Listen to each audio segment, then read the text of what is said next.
Bonjour à tous, je m'appelle Aminata, j'ai 22 ans et puis je suis étudiante au lycée agricole et agroalimentaire d'Yvetot en BTS Axe, analyse, conduite et stratégie de l'entreprise agricole.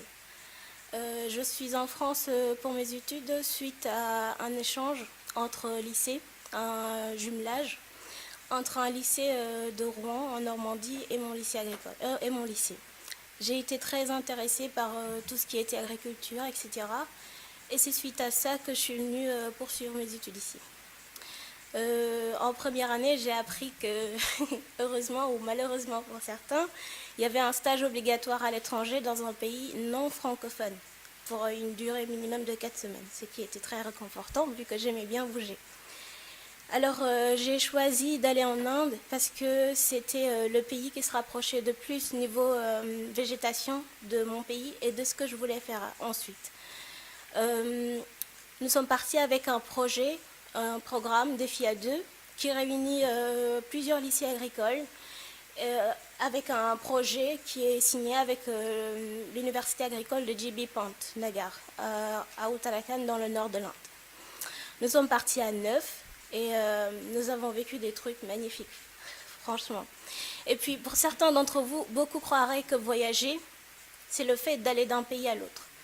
Mais au fait, voyager ou bouger, c'est juste aller à l'autre bout du fil. Et l'autre bout du fil, ce n'est pas ce point qui joint un point, le début à l'autre, c'est juste là où ton cœur te pousse à aller. Et alors, ce qu'on appelle voyager, c'est juste l'ambition. Parce que quand tu as peur des serpents, tu ne vas pas quelque part où il y en a beaucoup. Il y a beaucoup de préjugés. Il y a beaucoup de gens qui disent tel ou tel pays n'est pas bien, etc. Et puis je trouve que ce stage obligatoire, c'était le moyen pour dire à chacun qu'un pays ne fait pas mieux que l'autre ou qu'un autre n'en fait pas moins. Et nous avons été dans des exploitations laitières qui étaient extrêmement bien organisées. C'était très différent de ce qu'on a vu en France. Et vous savez très bien que l'Inde, c'est le premier pays producteur de lait au monde. Dans certaines exploitations, il y avait minimum une vache. Et pour certains, c'est pas possible quoi, de produire du lait, être le premier pays producteur de lait avec une vache. Sauf que c'est le lait qui est collecté pour ces petites fermes-là, c'est acheminé vers d'autres grandes structures.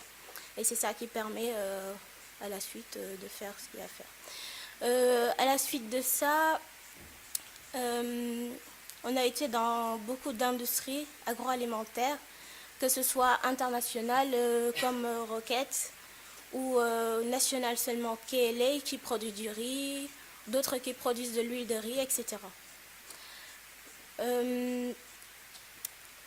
Après, j'ai réalisé un blog sur lequel je faisais partager tout ce que j'ai vécu là-bas et pour dire aux gens qu'il n'y a pas à juger tel ou tel pays. Il faut juste aller quand on veut, tu y vas. Parce que peut-être les documentaires, les films, les livres, etc., ils sont là pour nous guider, pour nous dire voilà ce qui se passe dans tel ou tel pays. Mais au fait, ceux qui réalisent ces documentaires, c'est des gens qui ont eu un vécu là-bas. Et ce qu'ils ont vécu, que ce soit positif ou négatif, c'est ce qu'ils ont vécu. Ça ne peut pas être pareil que ce que toi, tu vas avoir à vivre, même s'il y a des ressemblances. Alors, allez en Inde, c'est ce que je vous dis. Allez partout, visitez autant que vous pouvez. Il y aura toujours des gens qui vont vous accueillir chaleureusement et partout où vous pouvez aller. La petite histoire rigolote, c'est que quand on sortait à chaque fois, il y avait des Indiens qui nous disaient Do you want to take a selfie with me? Voulez-vous prendre des selfies avec nous, etc.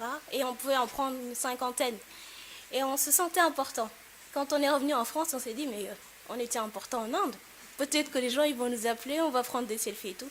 Eh bien on sort, on se balade dans la rue. Il n'y a personne. Ok, là on réalise qu'on est revenu quoi.